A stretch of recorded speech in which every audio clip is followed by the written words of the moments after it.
Selamat pagi tuan-tuan dan puan-puan. Very good morning to you ladies and gentlemen.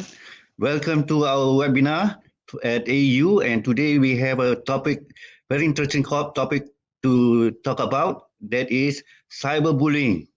What is it and how can we stop it?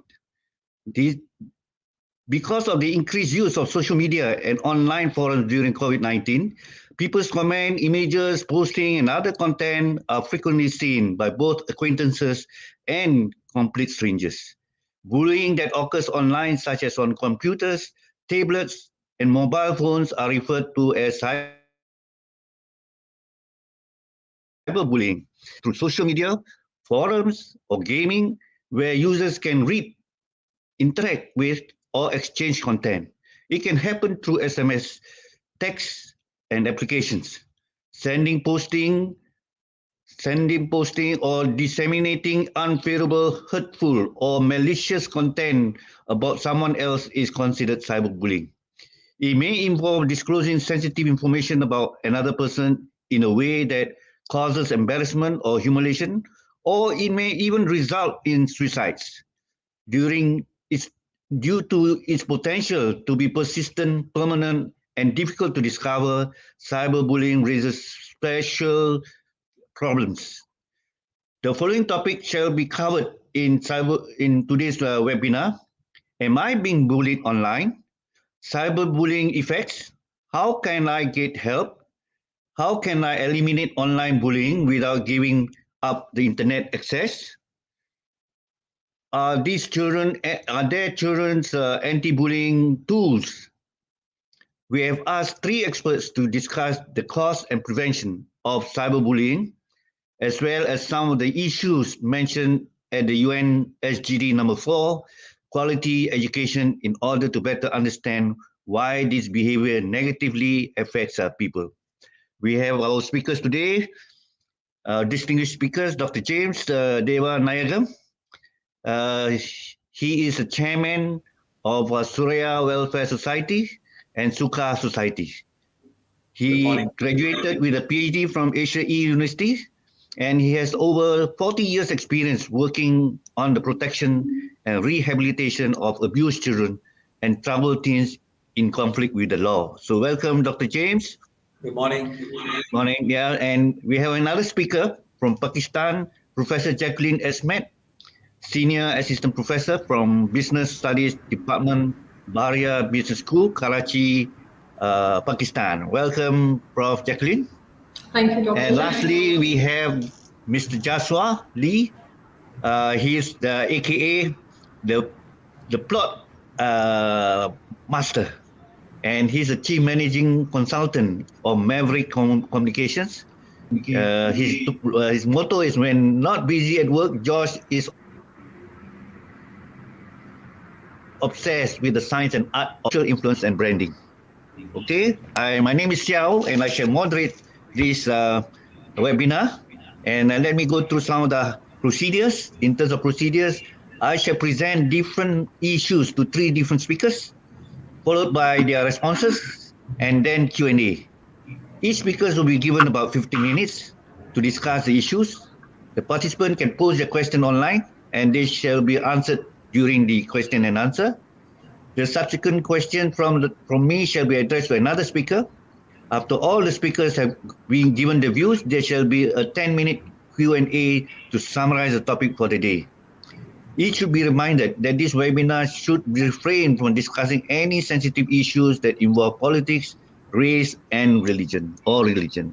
So my first question to Professor Jacqueline.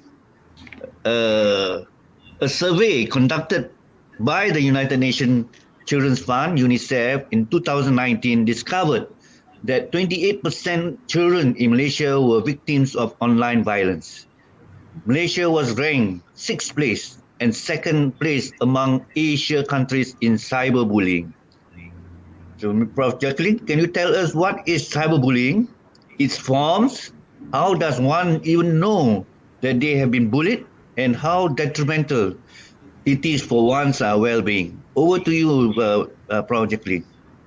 Thank you, Dr. Su. I'm honored to be a panel member for today's discussion. So there are four things I would like to cast light upon. Before we talk about how cyberbullying is destroying people's personal lives and their social lives, I would first like to make it very clear as to what cyberbullying is so that everyone is with me. Cyberbullying is basically harassment. As harassment takes place offline, as it takes place in the real world, likewise, harassment when takes place in the cyber world, in the online world, that is called cyberbullying.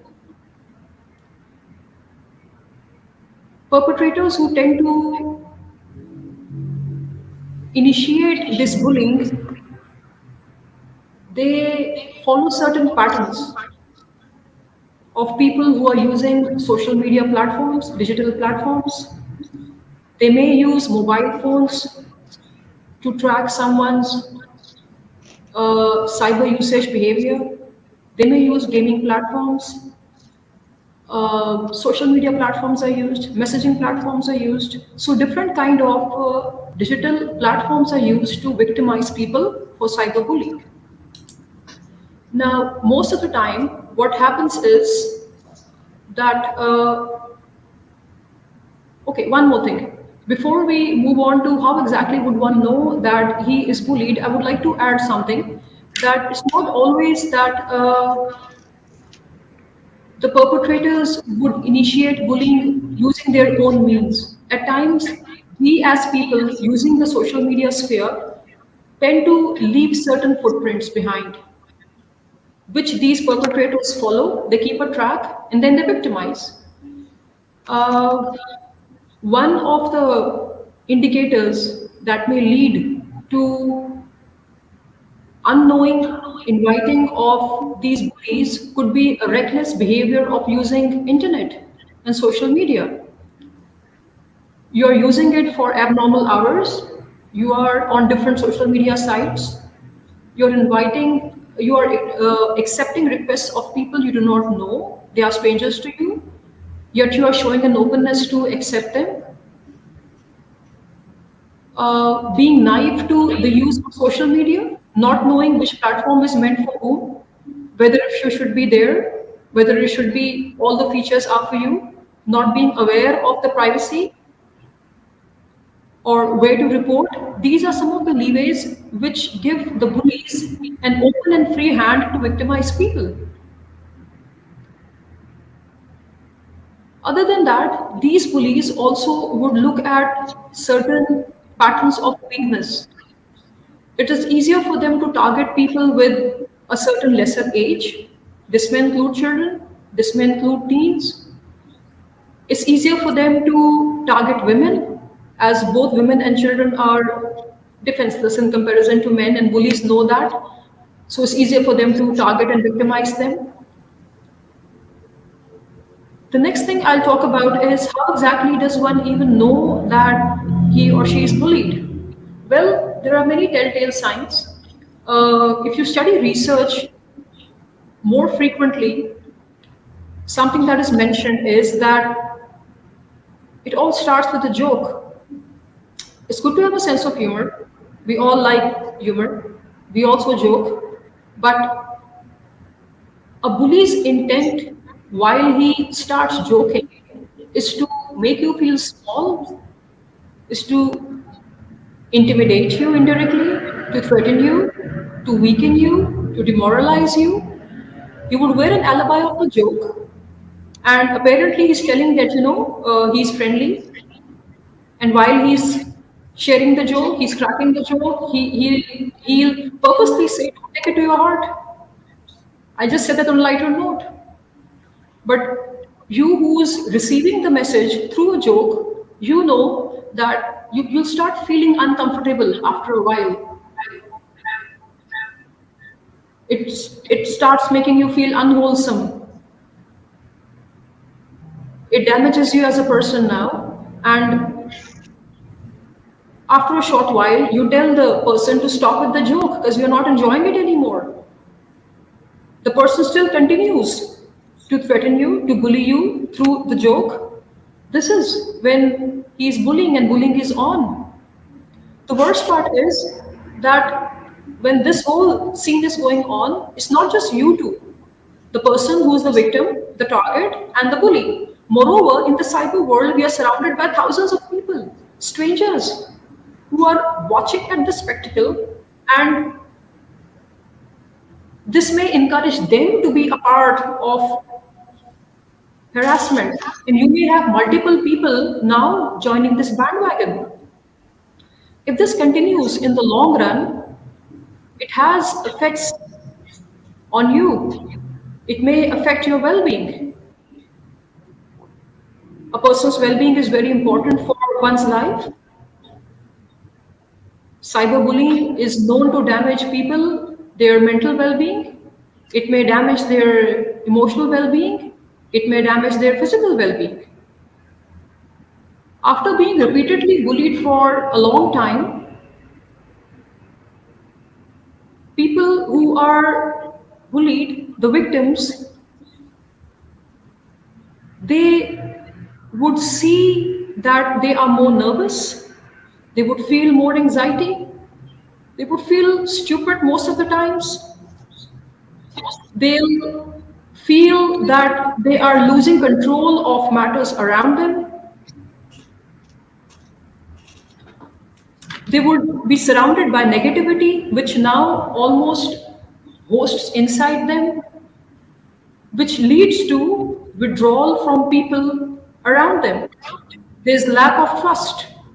They feel being judged negatively. And in order to avoid that, they withdraw themselves from people they've been close to all their lives. It could be their family, their friends, close allies. The fear that they'll be judged negatively takes them to a cave of withdrawal. They are lonely, and effectively this leads to isolation. This hurts their emotional well-being too. This person now would feel that he has less interest in things he was passionate about doing earlier, things that excited him, the projects that excited him. He would lose interest in them because he would feel that whatever I'll do would not see the light of the day. So positivity starts eroding. It doesn't just end here. It affects a person's physical well-being too. Your body would start telling you that this is damaging for you. Signs like nervousness, stomach aches, headaches, nausea, and if it's really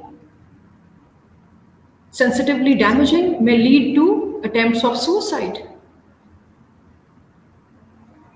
Since I am coming from Pakistan, so I would like to talk a bit about how it is damaging the social media sphere in my country, which is similar to other patterns observed in other countries too. The reason UN has made it, I believe, a goal to aware people about how damaging it is for societies, cultures, people worldwide. Cases of cyber harassment are really seen to be spiked after COVID-19. It picked a hike during COVID, and after COVID-19, it just spiked more. Women and children were seen to be more victims by these bullies, and they were targeting a certain age. What happened during COVID was that most matters turned online. There was more traffic of people online, and this traffic included people who were purposely there. And there were people who are the miscreants, the perpetrators. And this huge number of people, it became easier for the bullies to be there to harass innocent people, women and children basically. And it still continues. It still continues. Still, if we see the cyber laws in Pakistan, we have this Pakistan Electronic Crime Regulation Act. This was enacted in 2016 in the country because the government felt that cyber crimes are growing in number. So the government came up with this act, with this law. Then we have the FIA, the Federal Investigation Agency, which probes into these matters, investigates, and makes sure that these miscreants are put behind bars and taken to task. But it doesn't end. Only during COVID-19, 4,441 cases of cybercrime were reported, most of which women and children were the victims. And these were reported cases. There are many cases which are not reported because of social fears, because of lack of trust towards others, mostly lack of trust towards self. People are afraid if they bring this to light, it'll bring their image down. Others would think small of them. There's lack of trust towards the judicial system. So there are factors which kind of limit people to talk about their victimization. So there are more cases and there are less people to handle such crises. There's lack of awareness that these laws exist even. Parents need to be counseled to build an atmosphere in the house where the child is not intimidated to talk to them. Within grown-ups, there has to be a relationship of trust where we put all our judgment down and be good social listeners to each other, as I believe we are socially responsible for each other. So the government is taking all measures to curb this, but it doesn't come to a halt because we are a country with a huge population. We are one of the biggest populations in the world. And around 80.7% of people have cellular connections. Some of them are aware of how to use this internet connection. Most of them are not aware, and this is where victimization is more likely to happen. I personally believe that whether you are offline or you're online, you deserve respect.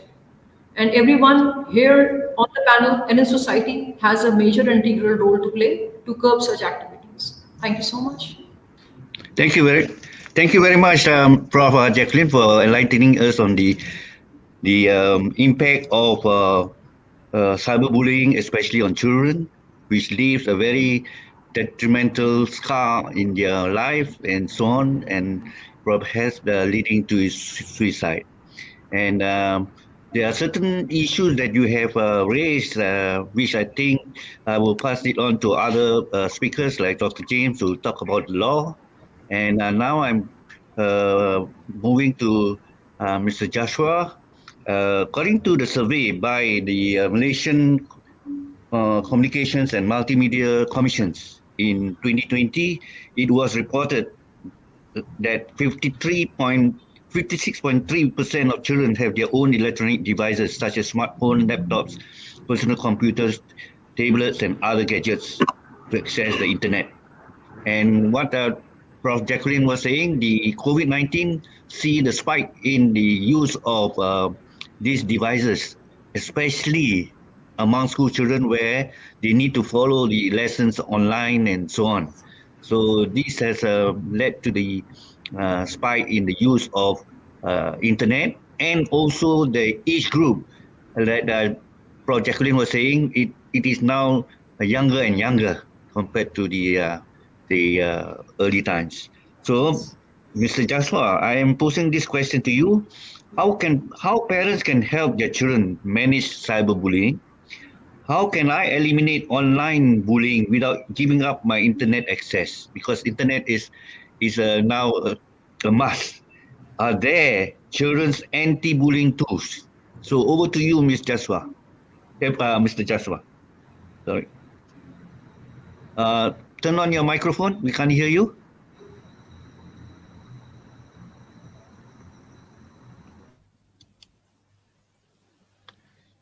I may like to remind the audience to post your questions online. I can't hear you, Mr. Joshua. No.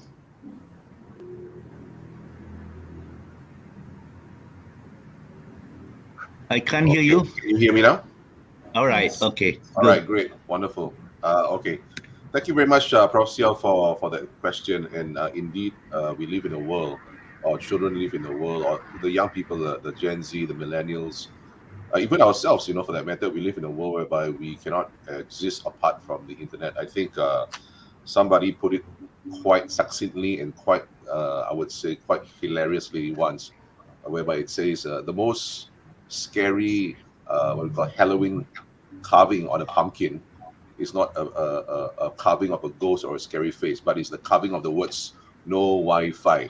Okay, no Wi-Fi. So you can imagine that's actually a scary proposition if we live in a world without Wi-Fi. But having said that, with Wi-Fi, with internet, with data, and the penetration of I think 97% in Malaysia, for example, everyone has access. So it's not just the children having handphones at the rate of 56%. You got to see it, the whole scheme of things. That's a 97% penetration, and you've got perpetrators, you've got wolves out there, in the horizon.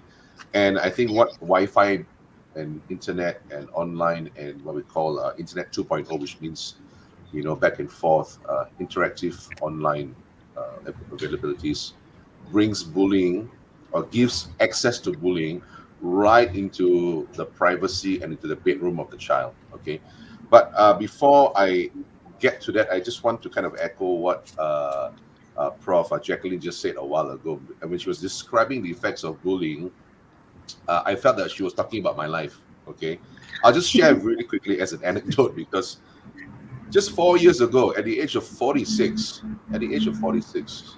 I experienced bullying myself personally.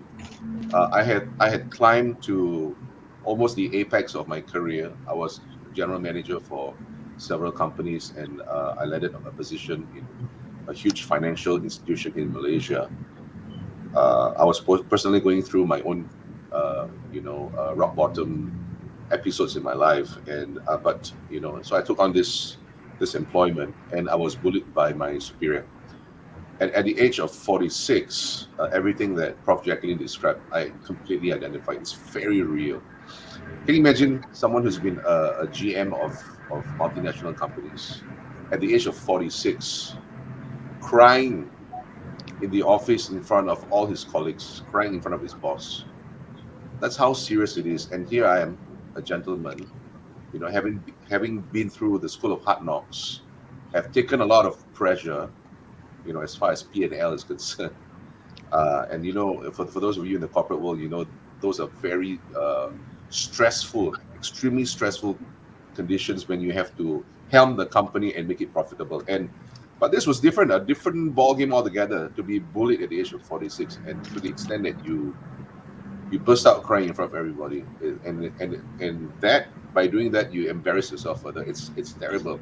And what Prof. Jacqueline was saying just now, I just want to echo that. Yeah, you lose sense of self-confidence. You become absolutely nervous, and I suffered PTSD for months and months after that. I was on eating disorder. I packed on like 30 kilograms, and I'm in the process of losing that right now.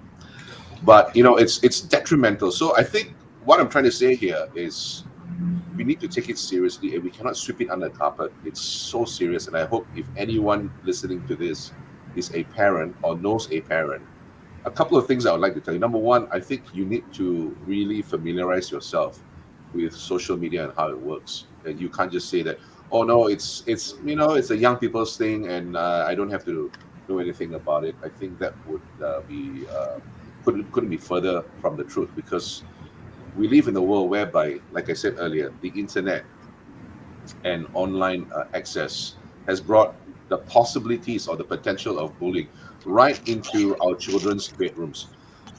So parents, you need to be a gatekeeper.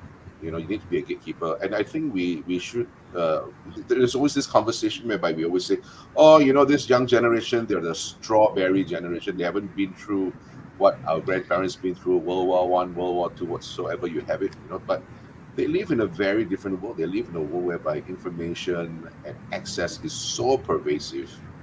And like I said earlier, it's not out there anymore. It's right here in this safe space, in this privacy of your home. Okay.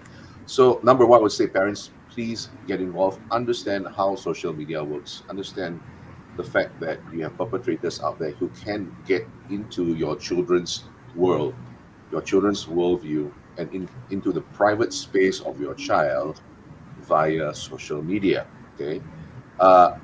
Number two, I would say, on a very practical level, you don't have to cut the internet, but what you need to do is have computers or computers where children can access, place it in a common area. That's the most practical advice I can give to you. Don't let them use it in the privacy of their rooms, because what happens is a bully is able to make you feel that you are cornered and you are alone. That's exactly how I felt. I was in an office and I was holding a very high position, but I was made to feel that I was completely alone and nobody was there to help me. To the extent that when the chairman of the company, who was appointed by the government, reached out to me because news of me being bullied reached right to the top management, even when the chairman herself reached out to me and asked me to see her, because she wanted to find out further what was going on, I denied. I said nothing. I there's nothing wrong. I don't think there's anything to talk about. And she had to persuade me 3 times at the age of 46. It affected me so badly. She needed 3 persuasions to get me up to her office, and then after that, a further 30 minutes to get me to open my mouth to admit, yes, I've been bullied. So we need to be very preventive as possible. Keep the computer outside at a regular place. Number 3, I would say, parents, please keep conversation lines open with your children, and be very careful with your words. I think it's very easy to disparage our kids these days and say, "Oh, you all lembik lah, you all generation, you're not as strong as us. You are strawberry generation," and words like this will not help really. I think I'm a lifelong learner of parenting and of children development, and I see that the most well-grounded children have one thing in common. They have got this very healthy communication with their parents. There's always this healthy flow of communication. So there's this upload, download of information between parents and children don't have to reinvent the wheel and learn about life from scratch. So when you have that healthy, open conversation with your child, don't just prescribe, to them what they should do, but listen to what they're going through and what are they struggling with. Yeah. And don't try to superimpose what you've been through as a child with them, because we live in absolutely very different worlds. I mean, I was just talking to a young man yesterday over a brainstorming session, and we were talking about how children do this. For example, like in our generation, if we did this, it's clearly understood. It means I'll call you, right? But did you know that children born after 2000, most of them, if you show them this sign, they won't get it. They don't understand what this is. For them, it's this. Because in our generation, we had that flip Motorola phone, right? It's very clear to everyone. This is, I'll call you. This is a headphone sound. But the younger kids, this is it. This is, they came with iPhones. They were born in the year of the iPhones. They don't have this concept. So we live, even something as simple like this is so different. So we live in very, very different worlds, right? So, understand them and build that conversation, that open conversation with them. Because that leads to my next point. Because when you build that communication channel, a very safe communication channel, we build trust, right? We build trust, and trust allows children to open up and share, the struggles that they are facing. So I think those are the 5 key points, the key takeaway. There's a lot more I want to say, but I think time is limited. So I will just share that with you. But sorry, one more practical thing is that as much as you can, get your children to not delete those evidences, okay, or those threats of bullying that has occurred. And it's very important that you have you have as much information as possible as far as evidence of the bullying.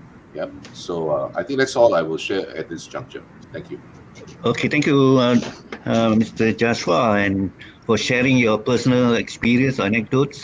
And I could imagine at the age of 46, you are suffering there. What will be the intents or the feelings of the younger people, especially when parents are not giving them the support? And absolutely, and that is, I can't imagine that. And not only that, they have a longer future that compared to you, and that will be very will suffer a long-term effect of the Yes. cyberbullying. That's right. Okay, so far we have talked about parenting and also what is cyberbullying. And let's go to the society or the government or the law. So I'm posing this question to Dr. James, who is having a legal background too, and and also answering the UNSGD, especially number 4, quality education, which states online safety among children should be given priority and much attention by the authorities as well as the government. Since the current legal provisions are not adequate and do not highlight the aspect of child bullying, amendments and improvisations are required for better future to safeguard our children. How can the society or government respond positively to cyberbullying? And lastly, how can we stop cyberbullying? Over to you, Dr. James. Thank you very much, Prof. Okay, now, before I proceed, I would like to just highlight some statistics in terms of cyberbullying. May I request slide number 7, impact of cyberbullying. Can we go to impact of cyberbullying first? I'm so sorry, I have to change. Now, I want to highlight to you, ladies and gentlemen, that nearly 43% of the kids have been bullied online. 1 out of every 4 kids has it more than once. So I want you to take note of that. Now, 70% of the students reporting seeing the frequency of bullying online, 70%, and filling up their friends' Facebook with positive posts instead of negative ones can boost school wide morale. And over 80% of the teens use cell phones regularly. 68% of the teens agree that cyberbullying is a serious problem. 81% of young people think bullying online is easier to get away with than physical bullying. Only 1 in 10 victims will inform a parent. Please, ladies and gentlemen, take note of that. 1 out of 10 victims will inform a parent. Are you that parent? Are you the parent who, or the guardian or the teacher, that a student can come and report this? If not, we have a very serious problem. Ladies and gentlemen, girls are about twice as likely as boys to be victims and perpetrators of cyberbullying. Next, bullying victims are 2 to 9 times more likely to consider committing suicide. And 75% of students admit they have visited a website bashing another student. Now, if I go by the present statistics, this is a growing problem. And take my word today, the 25th of February, it is going to increase. It is increasing by every second and every minute. And that's why today you and I are addressing this issue. Now, going back to the question about how to deal with it, from a legal perspective, it's rather very challenging. If it's localized, then we may address it. But we are dealing with pedophiles from overseas. We're dealing with cyber grooming. And the caution thing to parents is that in the privacy and when the child is alone behind the walls in the bedroom, you don't know if the child is in touch with a pedophile, that means a fellow who is trying to have a sexual relationship over the internet with your child, or is trying to get your child to reveal as much as possible so that that person is able to use this against her. So it's international. And there's no any form of control or censorship. But on the other hand, let me also say this, that these persons don't read law, so you may have all the laws to teach the person lesson and heavier penalty. But in addition to all of that, I believe that we need to do two things. First of all, is to educate our parents and children, teachers. We also need to create awareness. It is known by research that if you do these two things, that is, educate, create awareness, then you are now creating a sound, a noise level that would bring people together to address the issue. Now, I'm now going to deal with three groups of persons. And if I may now request our dear friends to go to the first one, slide 5, with spot and slide 9. Sorry, sir. Slide 9. This is, I'm now dealing with 10 tips of dealing with bullying. The first person that I want to deal with is the victim. The second one I would like to address this is with the parents. And the third group I'd like to address would be the society. That would include you and me and everyone else. But you must understand that, let me now speak to the individual or an adult like Mr. Josh at 46. It was a victim of bullying, cyberbullying. First of all, you must understand the bullying. You must understand the bullying. Number two is that if you feel safe enough, speak to a person who's bullying you. Confrontation. Confront, like Mr. I think Mr. Josh would have confronted the person. But number three, never go through it in silence. And this is the issue that in my type of cases, I deal with cases of cyberbullying. I notice that children go into silence.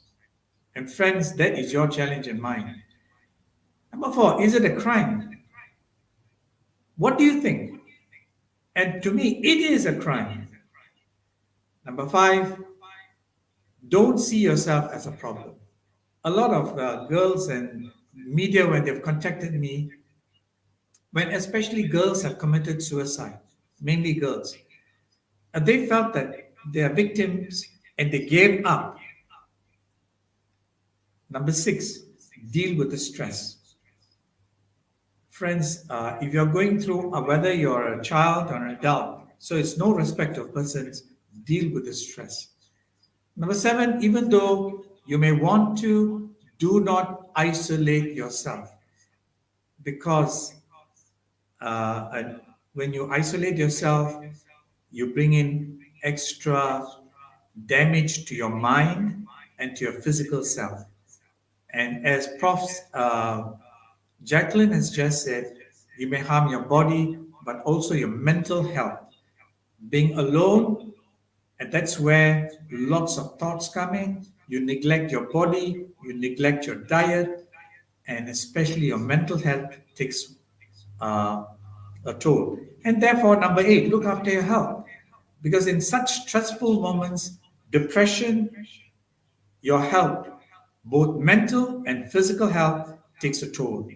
And that's where the damage comes in. And so let's now talk about damage control.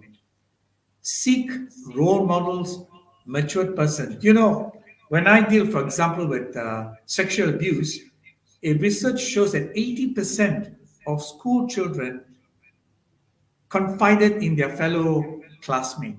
And that's how the sexual abuse came about.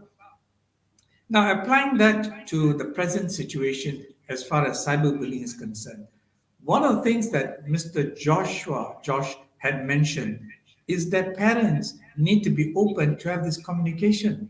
With modern days, I noticed that parents are too busy. It's very impersonal, and approachability is another issue. Whether you're a teacher, counselor, or a parent, I believe that please practice this openness for you to have a child come to you and talk to you about it. And number 10, of course, seek help. And if you need my help or our help, you may want to contact me at 1-300-882200. At the end of this session, I will show you the contact number and you can contact us. Slide number 5. I'm talking to parents now. Parents, you need to, can I have the change of slide to spot it? All right. Parents and teachers, a child who's being cyberbullied may avoid using the internet. And having studied both the behavior of children, all of a sudden they come up with this strange behavior, they're avoiding the internet. And number 2 is that they seem stressed and when getting an email, instant messages or text. They'll get very upset, nervous, and depressed when they receive this. I dealt with cases, police cases where the victim was really stressed out, and they were showing the messages that they received to the police, and you could see how it affects them. They may withdraw from family and friends, the worst scenario. So if a child withdraws, that we are taught in our training are signs for 2 things. 1, they're going through stress. 2, that they may be considering suicide when they withdraw from family and friends. Then the other sign is that they may be resisting attending schools and social events. They may show signs of low self-esteem and have declining grades.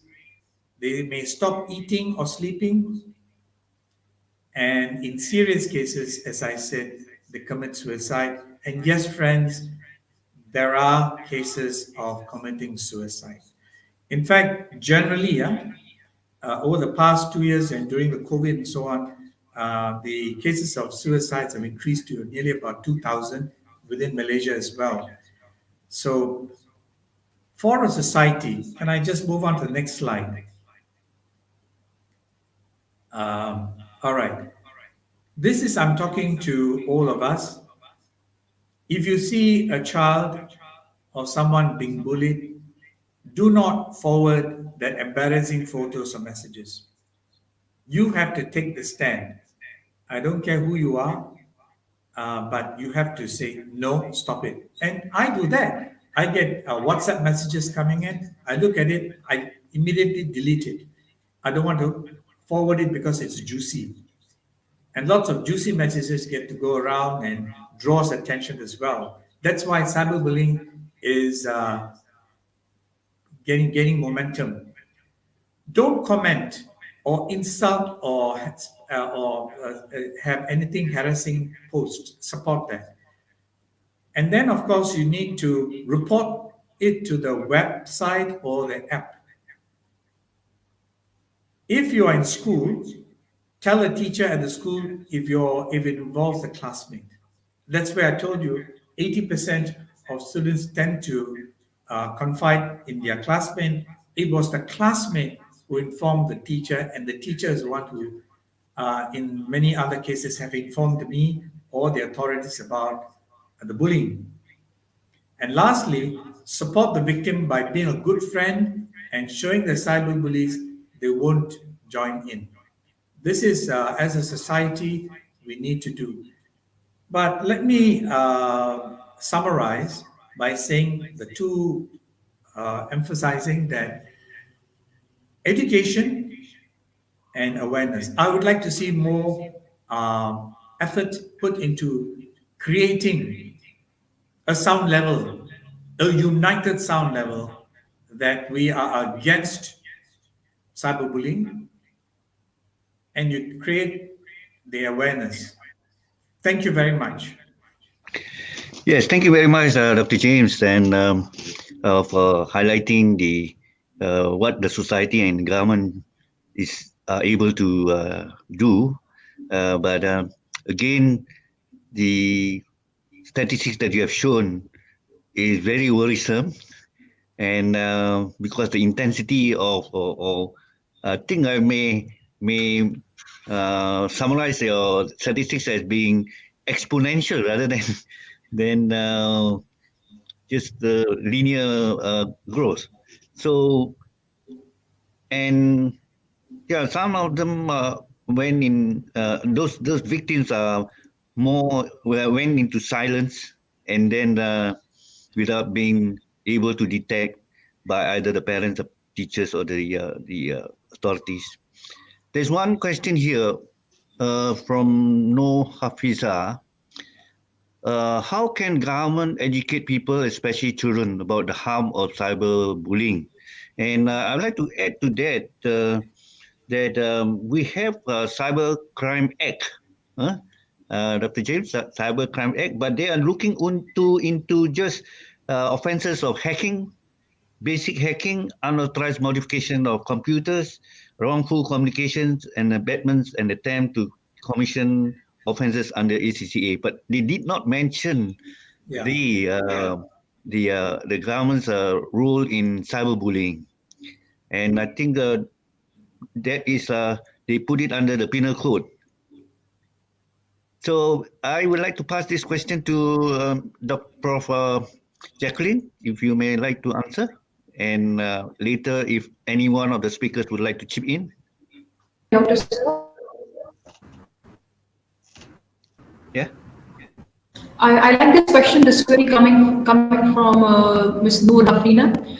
I personally believe that government has a very critical role to play in any state's affairs of peace and well-being of its people. Government is a body that is reckoned high in people's opinion. It's a trusted body. Government can play a well-contributed role towards annulling the effects of cyberbullying. In my opinion, government can use media as a source to educate people towards how such crimes could be reported. Media, if it shows a strong judicial system through its plays, through its art, through its movies maybe, through its talk shows or dramas, whatsoever attract your audience, try to portray a positive role of the judicial system in the country, where on purpose you are creating a plot, you're creating a scene, you're creating a story where you are giving a message to people, encouraging them to come forth and report these crimes. Government can use media to portray a positive image of the law and order situation of the country, where belief of people for speedy trials and justice is encouraged and instilled. One of the reasons that in Pakistan and in many countries, I'm sure, cyberbullying just goes off the hook is that people are afraid to report. So media can play a critical role by educating people that when you are afraid, you are basically giving an open leeway to these miscreants to come up with a more larger plot. So since media is watched by the educated, it is watched by people who are the less educated, and as an external force, people take guidance from it for different spheres of life. Everyone doesn't go to school, but people have more access to media. So it could be a vehicle to educate people to think positive about the judiciary system, have trust in law, have trust in the fact that if you are voicing out to the bully, if you are calling out to the bully, or if you're talking to people, this would not go unregistered. Come up with more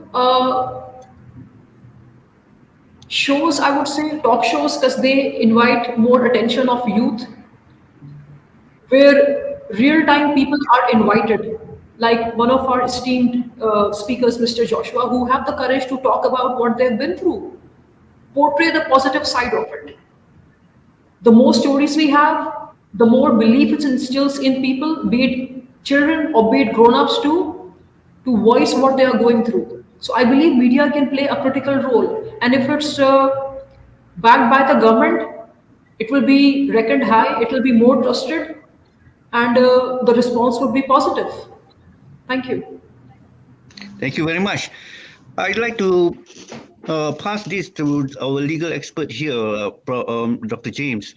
Especially, you brought up the issue that, of course, the government can play its role in what Prof. Jacqueline was saying, but I'm a bit disturbed with Dr. James' statement. I mean, observation that if the perpetrators are from another country, how could the government of that local government take action on the perpetrators from other countries? Dr. Well, James? Prof, it's a good question and it's a challenge because there are two things here. First of all, or three, I've yet to come across an effective way of dealing with foreigners because there are cases of girls presently, especially referred to me, who are being cyberbullied by foreigners. And I don't see how this can be dealt with uh, unless there is some way. This goes into even pornography. This is a challenge that even I am trying to deal with. So I cannot answer you in a very holistic manner because it is still a challenge posed to anybody. But more, I feel that we can look at the local scenario and track down local incidences of cyberbullying. You see, when it comes to cyberbullying, it also goes into another topic called cyber grooming as well. And at any one time, in fact, the third one which I deal with, and I dealt with yesterday as well, children who are being scammed financially as well, and online gaming and all that.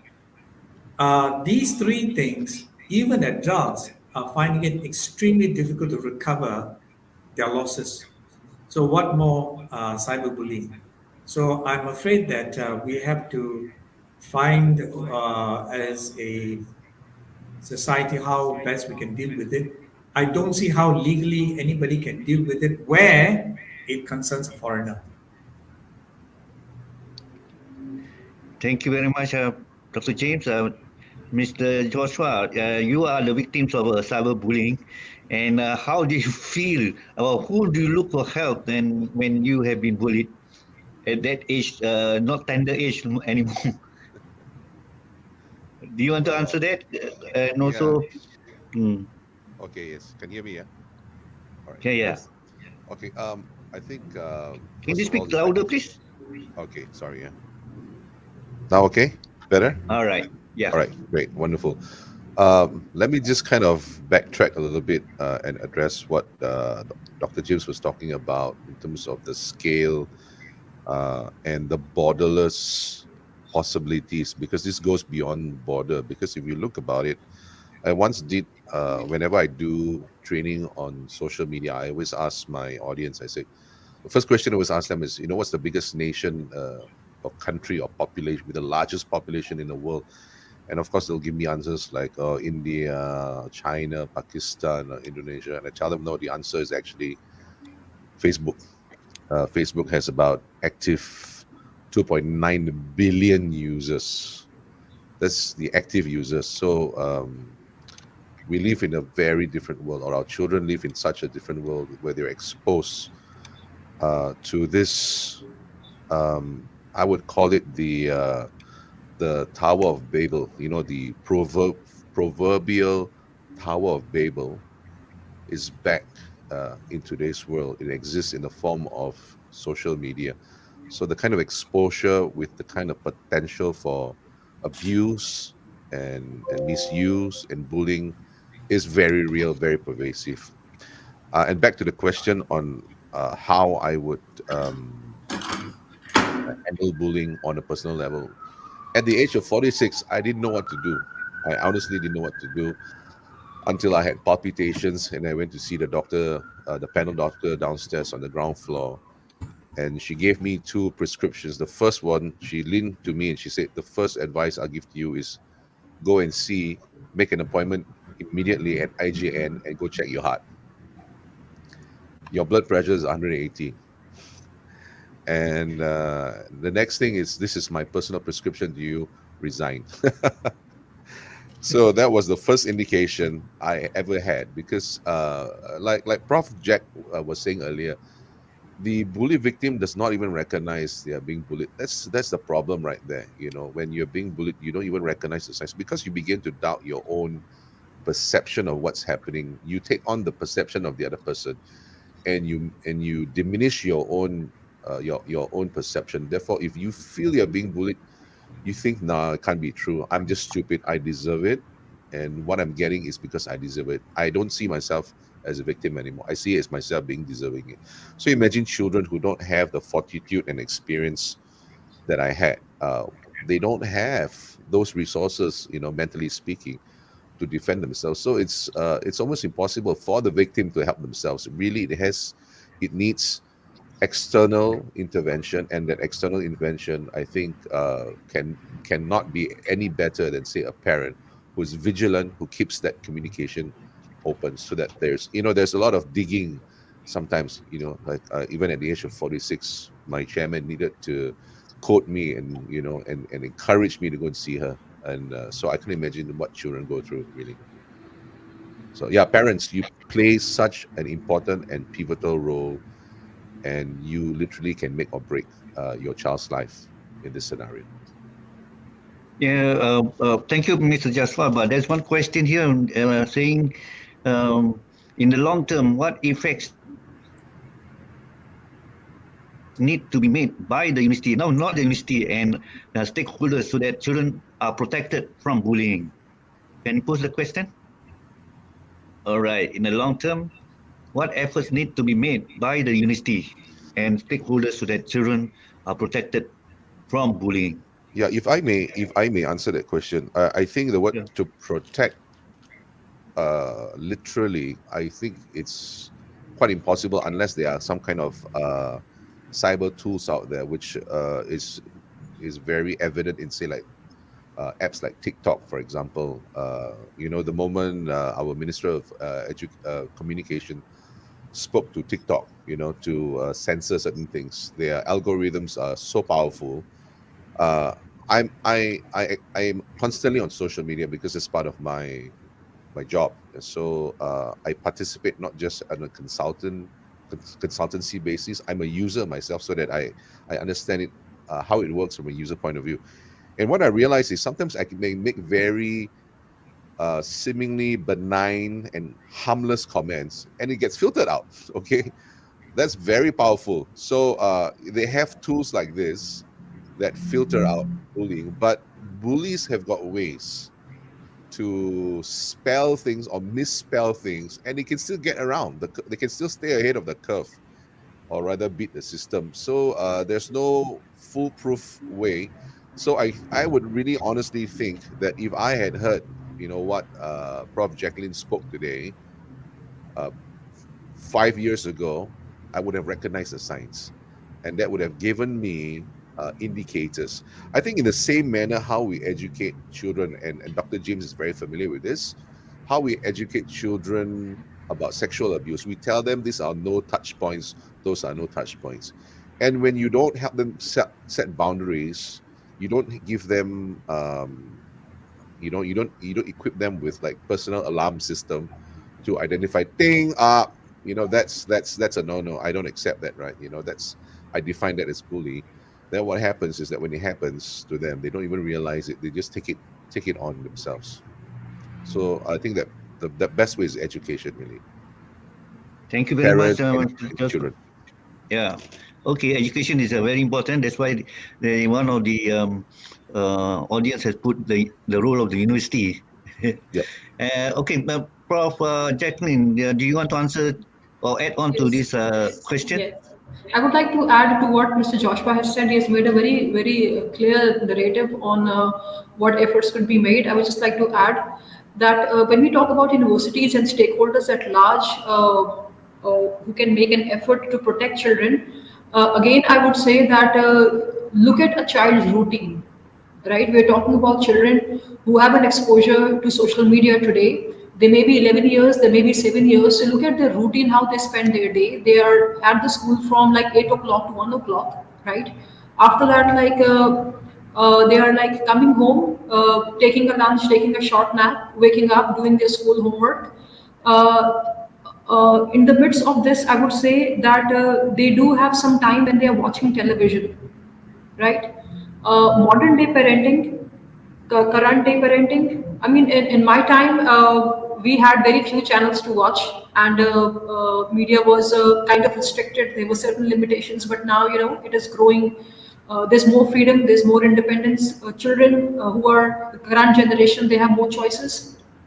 So it could be coming up with certain programs where children are educated, purposely designed programs for children, aired in the time where they have their television watch time. I remember back when I was growing, I used to watch Sesame Street.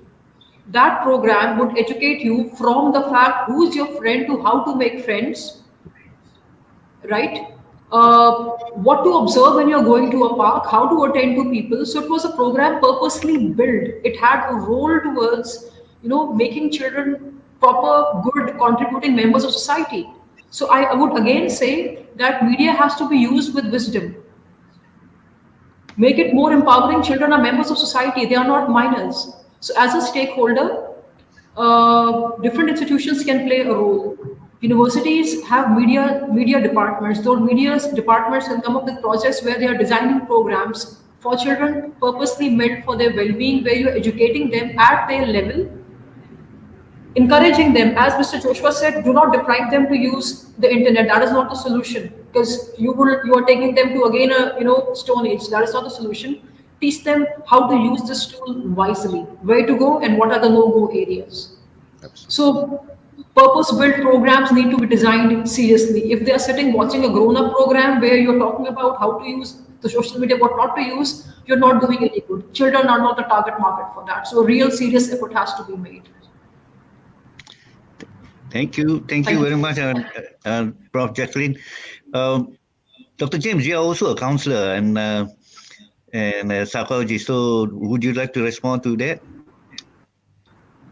Yes, because when there are two things or three things to this, is that someone needs to realize that they are being bullied.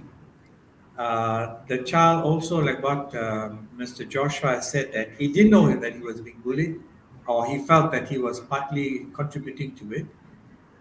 And when they come for counseling, we need to sort of reinforce the victim and restore them first, restore their self-esteem, restore their self-confidence. Then we're able to move forward. If not, they come to us and really damaged. And when they come to us, I don't actually only see that the parents referring the child to us and say, fix up my child, because it has to be a whole family approach. Therefore, not only to counsel the child, but also the parents as well, and how to cope with that situation.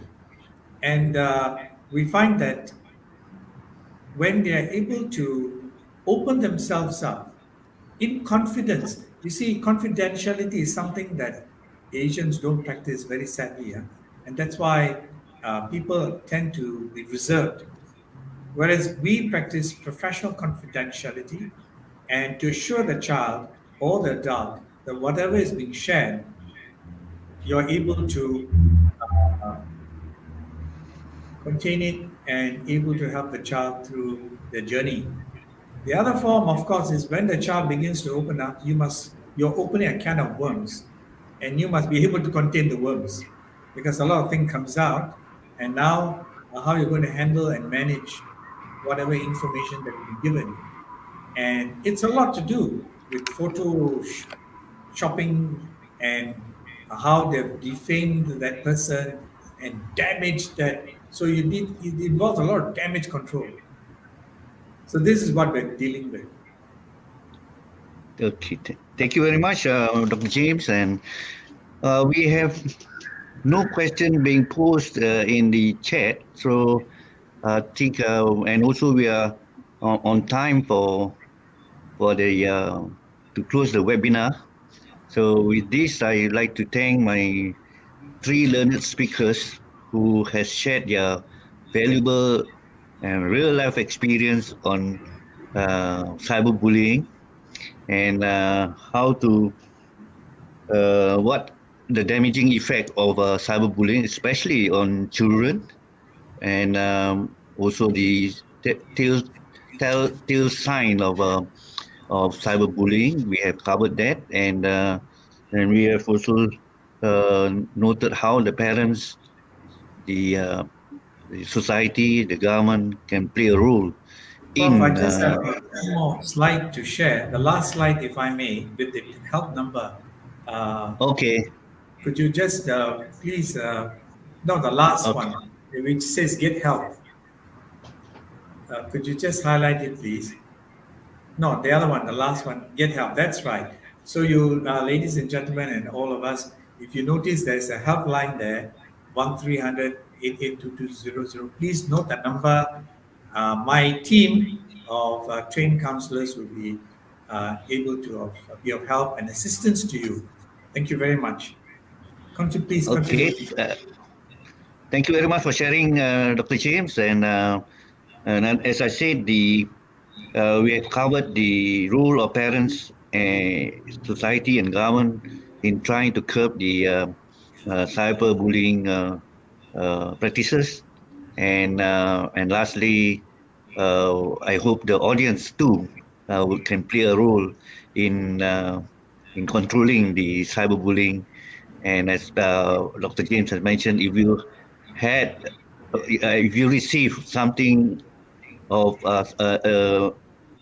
SMS or whatever it is, you are the one supposed to in it there and not push it forward anymore. So, okay. And I would like to thank Dr. James, Prof. Jacqueline, and Thank you so Mr. much. Joshua Thank you. for sharing your experience. And that is very enlightening to many of us who has not uh, experienced any cyberbullying. And I also like to thank my technical staff, Mr. Andre, for navigating this webinar without any glitches. So once again, thank you very much to all the audience and also the speakers. Thank Bye. you. Thank you. Bye. Bye. Thank you so much. Bye. Thank you very much. Thank Have a you. good weekend, Thank everyone. you. Thank you. Thank Now you. let's take a picture. Bye bye. Let's take Oh, a yes. shot. Oh yes. Let's take a shot. Oh.